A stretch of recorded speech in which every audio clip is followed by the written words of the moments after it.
성경 말씀을 읽어보면은 성경 속에는 이렇게 하나님께서 부르시는 그런 이야기들이 참 많이 나옵니다.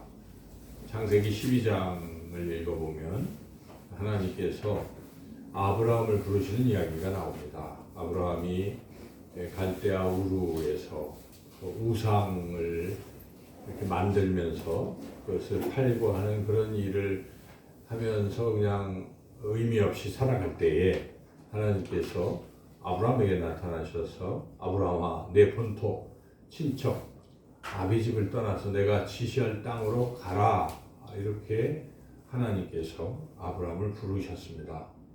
그리고 말씀하셨습니다. 그래서 아브라함이 하나님의 말씀에 따라서 가나안 땅으로 오게 되었고 믿음의 조상이 되어서 그 아브라함을 통해서 예수 그리스도께서 이 땅에 오실 수가 있었고 또 그 예수님을 통해서 우리 모든 믿는 사람들이 진정으로 구원을 받는 그런 역사가 있었던 것이죠. 그렇게 하나님께서는 아브라함이라는 사람을 부르셔서 하나님의 역사를 이루셨습니다. 성경은 계속 그렇게 부르시는 이야기들로 가득 차 있습니다. 또 우리가 계속해서 읽어보면 이제 창세기 다음에 출애굽기에 보면은 모세를 하나님 부르시죠. 딸기나무에서 하나님 나타나셔서 모세를 부르셔서 말씀하십니다. 내가 이제 너를 애굽의 바로 왕에게 보내서 내 백성 이스라엘 백성을 그 신음에서 이제 구원할 것이다 하고 이 모세를 하나님께서 부르신 것이죠. 그 위에도 뭐 사무엘도 부르시고 계속 여러 선지자들 부르시는 이야기들로 가득 차 있습니다. 그리고 신약 성경을 읽어봐도 신약 성경에 우리가 잘 아는 사도 바울을 하나님 부르시죠. 사도 바울은 예수님 믿는 사람들을 어떻게 하든지 잡아서 죽이고 하는 그런 하나님을 대적하는 그런 사람이었죠. 그런데 하나님께서 그를 주목하시고 다메섹 도상으로 예수님 믿는 사람 핍박하러 가는 그 길목에 하나님 이 부활하신 예수님께서 그에게 나타나셔서 말씀하십니다. 사울아, 사울아, 내가 어찌하여 나를 핍박하느냐 하면서 말씀하시고 그의 눈이 빛으로 인해서 잠시 보이지 않게 되었을 때 하나님이 또 아나니아를 보내서 그에게 사명을 주셔서 내가 너를 이제 이방인의 사도로 삼겠노라 말씀하시고 그렇게 사도 바울을 부르셨습니다. 사도 바울이 그 부르심에 순종해서 이방의 그런 많은 사람들에게 복음을 전하는 그런 사역을 감당했기 때문에 오늘날 복음이 전파되고 또 전파되어서 이 대한민국에도 복음이 전파되었고 그리고 우리도 예수님을 믿고 하나님의 백성이 되는 복을 누리게 되었습니다. 이와 같이 하나님께서 그렇게 사람들을 부르시는데 오늘 우리가 읽은 이 본문의 말씀은 우리 예수님께서 그런 사명을 주시려고 특별히 제자들을 부르시는 그런 이야기가 오늘 말씀에 나옵니다. 그래서 우리가 이 말씀을 통해서 이 부르심에 대해서 우리가 생각해 보면서 이 부르실 때 어떻게 우리가 반응을 해야 되는가 하는 것을 함께 은혜를 나누고자 합니다. 하나님은 과연 아까 제가 열거한 이런 사람들만 부르시는 것인가? 오늘날 우리들은 안 부르시는 것인가? 특별한 사람만 부르시는 것인가? 이렇게 생각하는 사람들이 있어요. 그래서 나는 아니다 이렇게 생각하지만 그러나 성경에는 하나님께서는 모든 사람을 하나님의 백성으로 부르고 계시다는 것입니다. 하나님 모든 사람이 구원에 이르기를 원하신다라고 그렇게 성경에 기록되어 있습니다. 한 사람도 하나님은 빠뜨리지 않고 다 구원하시기를 원하십니다.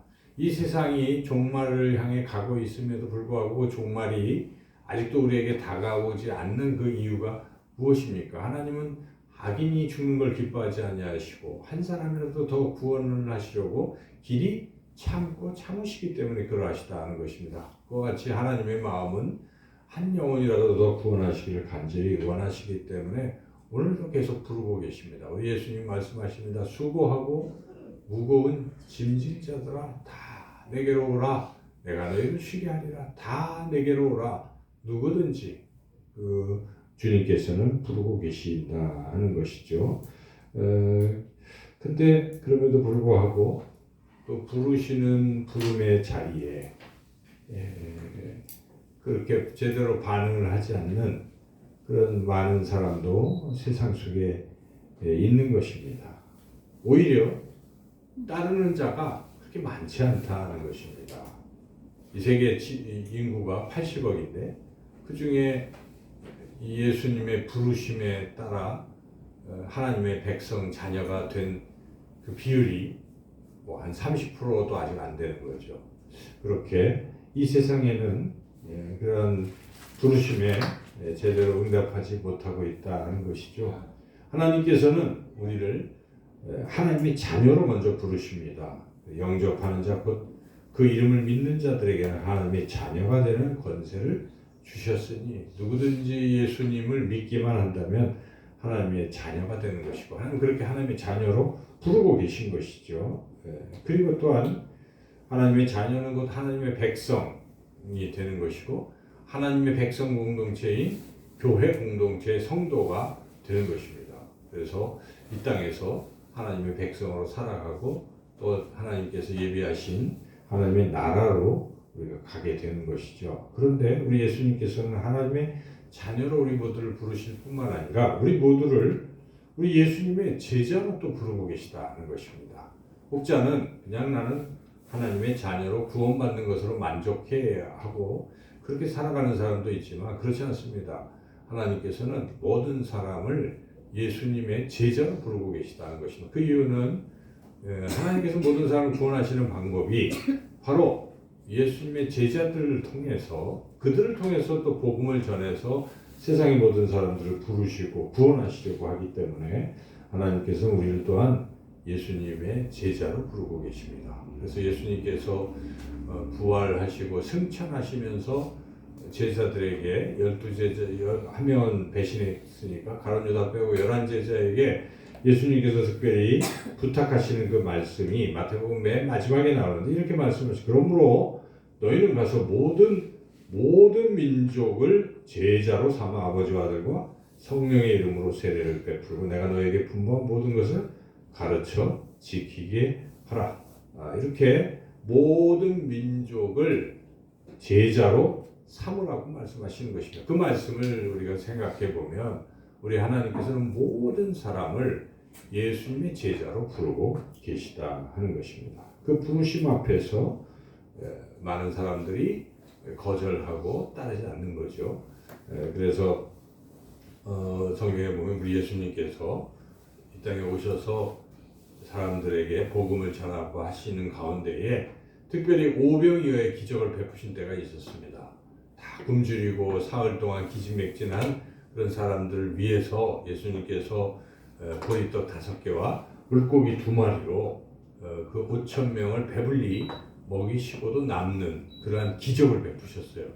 그것을 봤을 때 사람들이 얼마나 좋아했겠습니까? 아유 배고픈데 예수님 따라가기만 하면 배고픔을 면하겠구나. 저렇게 기적이 일어나니까. 그래서 많은 사람들이 예수님을 따라갔어요. 그런데 예수님께서 오병이어의 기적 자체가 목적이 아니었기 때문에 예수님은 육신에 떡을 주는 것이 목적이 아니라 영원한 생명이 있다는 것을 알려주시려고 예수님 안에 영원한 생명이 있기 때문에 예수님 믿는 사람은 그런 영원한 생명, 영생을 얻을 수 있기에 그것을 알려주려고 예수님께서 말씀하십니다. 그들에게 오병이어 기적을 베푸시네 나는 생명의 떡이다.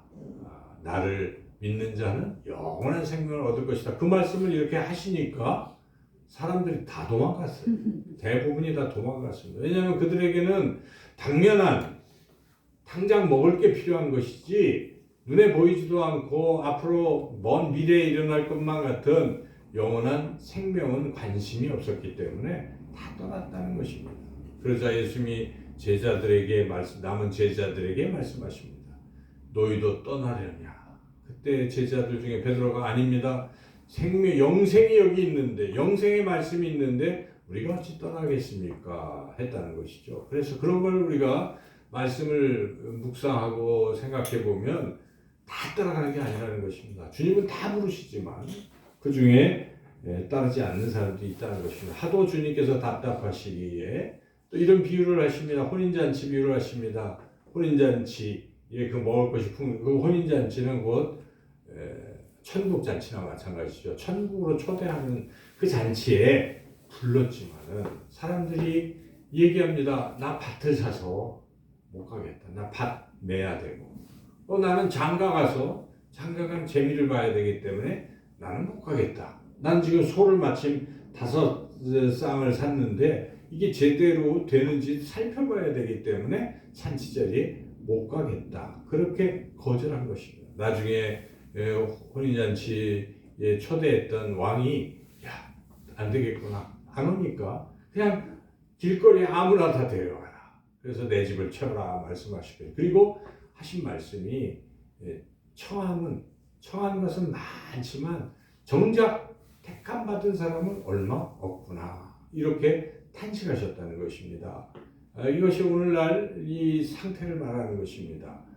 천국 복음은 모든 사람에게 열려 있습니다. 그러나 그것을 받아들이는 사람은 없고, 특별히 또한 예수님이 그 모든 사람에게 복음을 전하게 하시려고 제자를 부르시는 그 자리에는 더더욱 나서지를 않는 것입니다. 그냥 구원만 받으면 됐지. 구원받은 사람에게 주시는 사명은 나는 상관없다. 나는 구원만 받으면 된다 하는 것이죠. 그런데 그것은 이치적으로 맞지가 않습니다. 여러분 만약에 우리가 정말 지옥과 이런 곳에서 건짐을 받고 드디어 구원을 받는다고 생각하고 내가 선택받은 구원받은 사람이라고 생각한다면 그 다음에 사람이 사람이라면 이렇게 내가 구원을 받았는데 저 사람들은 구원을 못 받고 저렇게 죽어가는구나 하면은 안타까운 마음이 드는 것이 당연한 것입니다. 왜냐하면 구원받은 사람 하나님의 자녀이기 때문에 하나님의 마음을 품게 된 것이 당연해서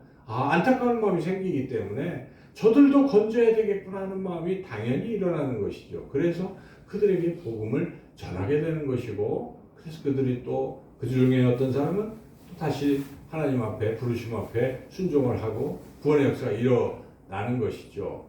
그렇기 때문에 그것을 거절한다는 것 자체는 뭔가 구원의 복음을 제대로 잘 못 들은 것이죠. 아직 믿지 않는 것일지도 모릅니다. 이게 정말 나에게 주어지는 것이라는 확신이 없기 때문에 남에게 전하기도 어려운 것이죠. 그래서 우리가 오늘 이 본문을 통해서 이런 부르심, 하나님의 자녀로의 부르심, 또 우리가 제자로서의 부르심 앞에서 어떻게 우리가 반응을 해야 되는가, 어떤 자세를 가져야 되는가, 오늘 본문을 살펴보면서 우리의 자세를 함께 말씀을 통해 배우려고 합니다. 첫째는 부르신다는 것은 하나님이 부르신다는 것이죠. 그래서 이 선택은 내가 선택하는 그런 것이라기보다 주님이 우리를 부르시고 택하신다 하는 것을 우리가 깨달아야 한다 하는 것이, 오늘 본문을 보면은 이 주님이 제자를 부르시잖아요. 그래서 맨 먼저는 이 요한의 제자들을 부르고 계세요. 이미 요한의 제자들이 누군지 주님은 다 알고 계시는데 세례 요한이 나는 아니다. 나는 그리스도가 아니니까 저기 지금 하나님의 어린 양, 저분이 그리스도시다. 하고 이제 소개를 해줄 때 두 제자가 예수님을 이렇게 따라갑니다. 따라올 때 예수님이 이제 그때 다 알고 계셨기 때문에 부르시는 거예요. 뭘 구하느냐 물어보시고, 그들이 뭐 이렇게 있을 때 주님이 딱 부르십니다. 와서 보라. 나 있는데 와서 봐라. 내가 누구인지, 내가 과연 그리스도인지 와서 한번 확인해 보라 라고 부르셨을 때 그들이 예수님 계신 곳을 따라갔다가 이분이 정말 그리스도시구나. 우리를 죄에서, 죽음에서, 사탄의 권세에서, 지옥에서 구원하실 그리스도이시다 하는 것을 믿게 된 것입니다. 그래서 따라간 것이죠. 그 중에 한 사람은 안드레였다는 것이고, 그런데 여기 안드레의 반응에 우리가 주목해야 됩니다. 안드레가 뭘 합니까? 곧 자기 형님인 베드로에게 찾아가 내가 메시아 그리스도를 만났다라고 전했던 것이죠. 한번 같이 가보자. 그랬을 때 베드로가 따라가서 베드로도 예수님의 제자가 됐다는 그런 이야기죠. 그렇게 예수님이 안드레를 부르셨고 안드레를 통해서 또한 베드로를 부르신 것입니다. 왜냐하면 예수님이 베드로를 보시고 하시는 것을 보면 이미 다 알고 계신 것이죠. 그것은 그를 이미 부르고 계셨다는 것입니다. 그 이어지는 이야기는 빌립은 아예 예수님께서 찾아가셨어요. 빌립에게 가서 빌립을 만나서 뭐라고 하십니까? 나를 따르라 하고 부르시는 것입니다. 이렇게 주님이 부르시는 것입니다. 그래서 빌립도 역시 똑같은 반응을 보이죠. 빌립도 어떡합니까? 자기 또 친구 나다나엘을 찾아가서 야, 내가 메시아를 만났다. 와서 보라 하고 예수님이 하신 말씀과 똑같이 예수님께로 소개했을 때 나다나엘이 첫째는 반신반의했어요. 무슨 나사렛에서 선한 것이 나느냐. 나사렛은 시골 동네인데 거기에 무슨 구원자가 나타날 것이냐 하는 이러한 어떤 반신반의하는 그러나 또 주님을 만나보니까 이게 또 달라요. 주님은 이미 자기를 다 알고 계셨고 무화과나무 아래 있을 때 이미 다 알고 있었다고 말씀하실 때 깜짝 놀랐고 언제 보았는가 해서 이분이 바로 그리스도시다 하는 것을 고백하면서 그때 주님께서 그 나다나엘에게 또 엄청난 나를 따라올 때 주는 복을 말씀하신 것이 오늘 이것이 오늘 본문의 말씀입니다. 그래서 이 모든 사람들 하나하나를 결국 우리 예수님께서 택하시고 부르셨다는 것입니다. 그래서 우리는 내가 만약 하나님의 자녀가 되었다. 내가 만약 예수님의 제자로 또 내가 교회의 직분자로 이렇게 세워졌다 할 때 우리가 생각해야 될 것은 이것은 나의 선택이 아니고 우리 예수님께서 이미 아시고 나를 창세전에 나를 부르신 것이다. 이런 확신을 여러분 가지시기를 주님의 이름으로 축원합니다. 아멘. 그리고 두 번째로 부르심을 받았다면 부르심의 목적을 분명히 알아야 된다는 것입니다. 여러분 회사에서 우리가 취직 시험을 막 해서 취업이 딱 됐을 때 회사에서 왜 나를 취직시켰을까를 생각 안 하는 사람은 어떻게 될까요? 곧 퇴직 당하는 거예요.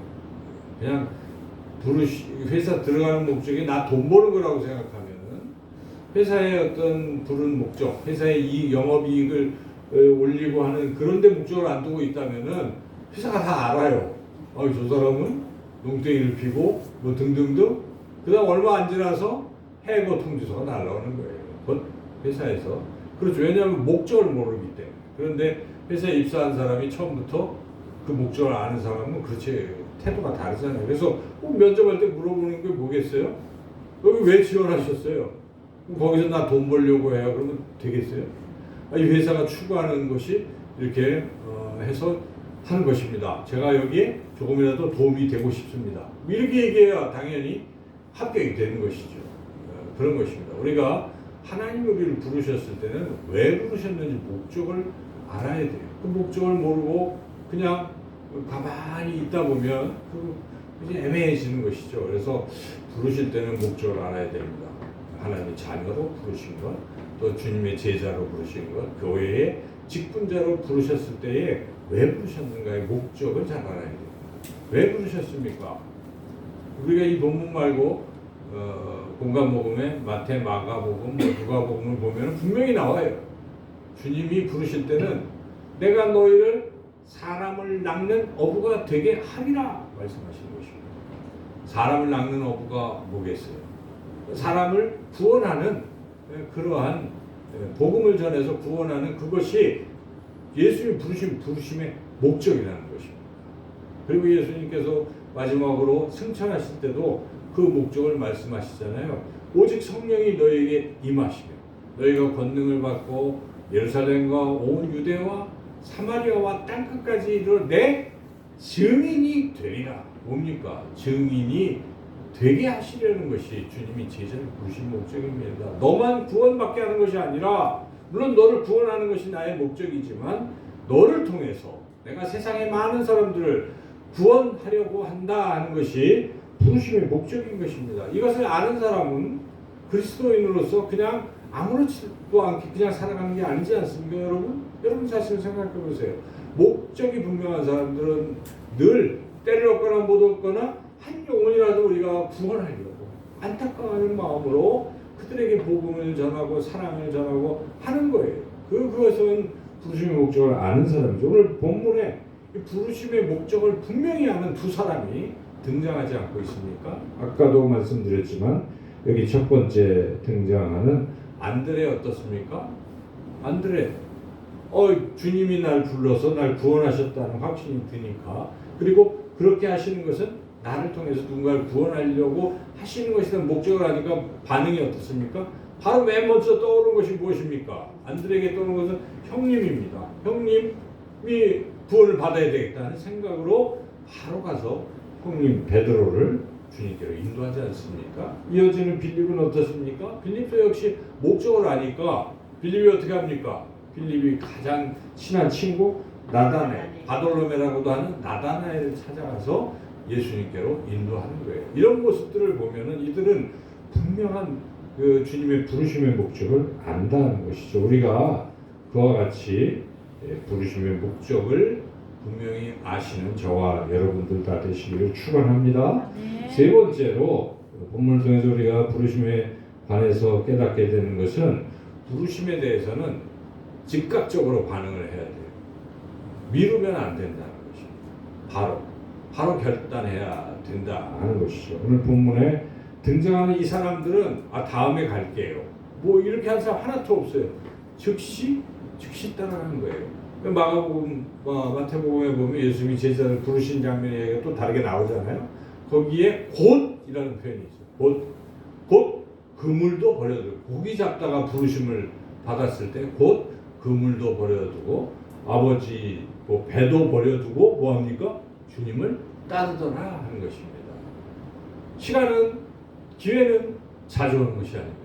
항상 우리가 그걸 알아야 돼요. 오늘 밤 만약에 내 영혼을 내가 거둬간다면, 네가 지금 다 추수해놓고 이거 가지고 창고도 짓고 잘 먹고 잘 살겠다 하는 게 무슨 소용이냐고 예수님이 경고하지 않습니까? 그러니까 내일 일은 잘 모르는 것입니다. 아무도 몰라요. 그런 기회가 우리에게 또 오는 것이 아닙니다. 그래서 부르시는 순간에 그 기회를 붙잡아야 되는 것입니다. 우리가 주님이 부르시면 거기에 응답해야 돼요. 여러분들 혹시 직분자로 우리가 부르심을 받잖아요. 그 즉시 결단 나 같은 자를 하나님의 내가 훌륭하다고 부르신 거 결코 아니에요. 그렇지 않습니까, 여러분? 우리가 뭘 대단하다고, 그냥 하나님 불러주신 거예요. 그것이 나의 나 된 것은 다 하나님의 은혜로다라고 고백했던 사도 바울처럼 우리가 은혜로 부르심을 받은 것입니다. 나는 구원받을 아무런 자격도 조건도 없는데 하나님 나를 사랑하시고 불쌍히 여기셔서 불러주신 것입니다. 그 부르실 때 감격하고 감사한 마음으로 즉각적으로 결단을 할 때 구원의 역사가 일어난다 하는 것입니다. 안타깝게도 세상 사람들은 그렇지 못해요. 반응이 항상 세 가지로 나타납니다. 첫째는 부르실 때 뭔지를 몰라요. 여러분. 몰라요. 몰라서 고쳐져가는 사람들이 있어요. 설교를 전해도, 복음을 전해도 깨닫지 못하는 경우가 많아요. 그래서 예수님이 오셔서 말씀하셨을 때 자기가 잘 안다고 생각하는 바리새인, 사두개인, 지식으로, 종교적 지식으로 가득 찼지만 주님을 몰라요. 그 뜻을 몰라요. 그러니까 쫓아가기는커녕 오히려 주님을 대적을 합니다. 이 세상에 여러분들이 복음을 전해보시면 압니다. 전해보면 어떻습니까? 어떤 사람은 그냥 스펀지와 같이 이렇게 다 반응이 잘 되는 사람이 있는가 하면, 어떤 딱딱한 고구마처럼 찔러도 들어가지 않는 사람도 있어요. 오히려 반대하고 하는 그런 부류가 있어요. 두 번째는 이 부분도 많아요. 들어보니까 그럴 것 같아요. 그렇다. 괜찮을 것 같아요. 그런데 내가 가지고 있는 이걸 내려놓기가 어려운 거예요. 지금까지 가졌던 모든 습관, 모든 어떤 또 같이 쌓았던 이런 것들을 내려놔야 되는데, 그 그물도 버리고 배도 버려야 되고 아버지도 버려야 되고 따라가야 되는데 이게 아까운 것입니다. 그래서 예수님이 안타깝게 여기시잖아요. 부자 청년이 영생을 얻고 싶어요. 주님을 따라가고 싶어요. 그랬더니 주님께서 그래 따라오라. 그런데 너한테 부족한 게 하나 있다 하고 네 가진 재산을 가난한 사람들한테 나눠주고 나를 따르라. 나눠주라는 게 다 주고 거지처럼 따라가는 뜻은 아니었을 거예요. 이제는 이게 내 게 아니고 주님의 것이구나. 주님의 뜻대로 써야지. 이런 뜻으로 그렇게 마음의 결단을 하고 쫓아가기를 바랬건만 그 부자 청년은 근심하면서 자기 걸 내려놓기 싫어서 못 따라갔을 때 주님이 뭐라고 말씀하십니까? 참 안타깝다. 낙타가 바늘귀 같이 그런데 들어가는 게 그렇게 어려운 것처럼 부자가 천국에 들어가기가 이렇게 어렵구나라고 탄식하셨다는 것이죠. 그와 같이 알기는 아는데 또 믿을 것도 같은데 결단을 못하는, 그래서 그러한 결단을 못하는 사람을 향해서 하나님께서 선지자 엘리야를 통해서 이스라엘 백성을 뭐라고 경고합니까? 너희가 바알이냐 하나님이냐 언제까지 머뭇머뭇하겠느냐 촉구하잖아요. 결단, 선택을 촉구하는 것입니다. 우리 인생은 선택이에요.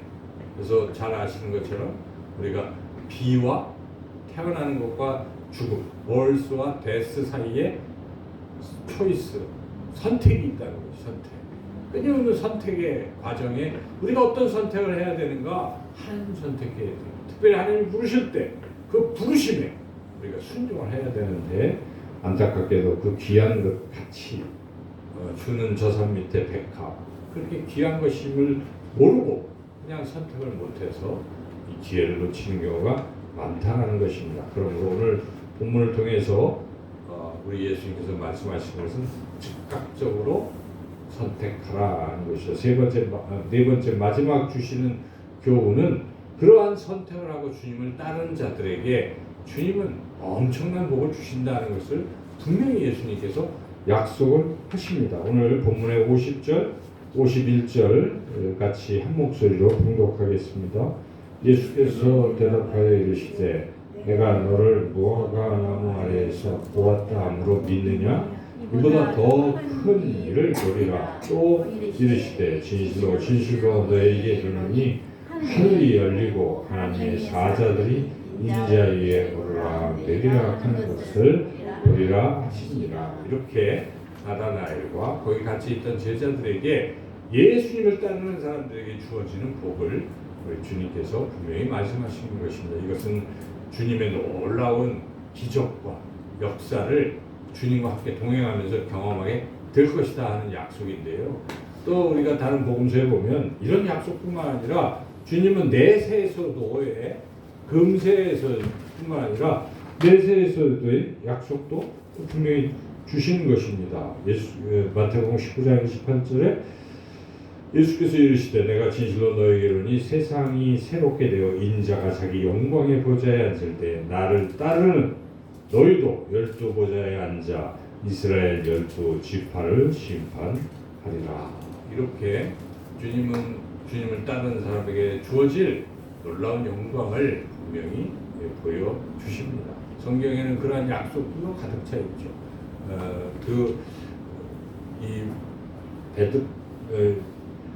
그 장로들에게, 에베소 장로들에게 너희들이 장로로서 직책을 잘, 사명을 잘 감당하면 내가 시들지 않는 면류관을 너에게 줄 것이다 하는 그런 약속을 또 주시고, 그러니까 성경에 충성하라, 죽도록 충성하라 그러면 너희가 생명의 면류관을 받을 것이다. 성경은 그러한 약속들로 가득 차 있습니다. 그래서 우리가 주님이 부르실 때에 이 부르심은 주님이 나를 택하신 것이기 때문에 그것을 거절할 이유가 아니라 즉각적으로 따라가야 되고, 따를 때는 부르신 목적이 무엇인지, 내가 나를 불러서 구원하신 주님이 또 나를 통해서 또 다른 영혼을 구원하시기를 원하신다 하는 목적을 아시고 또 순종해서 또 우리에게 주어질 영광을 기대하고 소망하며 힘차게 나아가는 저와 여러분 모두가 되시기를 주님의 이름으로 축원합니다. 아멘. 하나님 감사합니다. 연약하고 벌레만도 못한 추악한 우리를 주님께서 십자가의 보혈로 정결케 하시며 하나님의 자녀 백성으로 삼아주시는 은혜를 감사드립니다. 또한 우리를 주님을 따르는 제자로 불러주셔서 이 땅에 생명이 다하는 그날까지 사나 죽으나 주님께서 주신 그 귀한 복음을 온 세상에 주변의 이웃들에게 전하는 그 사명 주신 것도 감사를 드립니다. 잘 감당하여 충성된 종으로 하나님께 칭찬받는 우리 모두가 되게 하여 주시기를 간절히 원하옵고 예수님의 이름으로 기도드리옵나이다. 아멘.